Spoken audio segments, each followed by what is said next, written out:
যে সাইফুদ্দিন, হ্যাঁ? তো মোহাম্মদ সাইফুদ্দিন কিন্তু আমিও জানতাম যে ওয়ার্ল্ড কাপে যাচ্ছে। যুক্তরাষ্ট্রের বিপক্ষে লজ্জাজনকভাবে সিরিজ হেরে গেছে বাংলাদেশ। সাইফুদ্দিনের ধারে কাছেও নেই লিটন শান্ত। সবাইকে অবাক করে লাইভে এসে সাইফুদ্দিনকে নিয়ে একই বলল ইমরুল কায়েস। দর্শক, বাংলাদেশে দল গেছে যুক্তরাষ্ট্রে, যেখানে যুক্তরাষ্ট্রের বিপক্ষে 3 ম্যাচ টি-20 সিরিজের 2 ম্যাচে মাঠে নেমেছিল।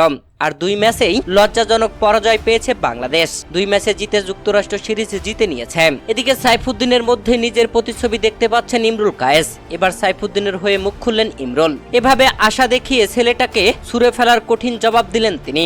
এক ম্যাচ খারাপ করে যদি কেউ দল থেকে বাদ পড়ে, তাহলে সৌম্য, লিটন, শান্তরা কিভাবে মাসের পর মাস খারাপ খেলেও এখনো দলে টিকে আছে? সাইফুদ্দিনের বেলায় কেন এত নীতিবান সেজে গেলেন নির্বাচকরা? লিটনের বেলায় কেন এত অন্ধ সেজে বসে থাকেন? কোন ফর্মে নাজমুল হোসেন শান্ত অধিনায়ক? দীর্ঘদিন ইনজুরিতে থাকা সাইফুদ্দিন কতটা পরিশ্রম করেছেন তা কেবল বলতে পারবে তাকে ফলো করা তার ভক্তরাই। মাসের পর মাস পরিশ্রম করে বিপিএলে ভালো পারফর্ম করে দলে ফিরেছিলেন সাইফুদ্দিন। দলে ঢুকে ভালো বোলিং করলেন, তুলে নিলেন বেশ কয়েকটি গুরুত্বপূর্ণ উইকেট। জিম্বাবুয়ের বিপক্ষের সিরিজে শেষ ম্যাচে একটু বাজে বোলিং করলেন আর তাকে বিশ্বকাপের স্কোয়াড থেকে ছুড়ে ফেলে দেওয়া হলো।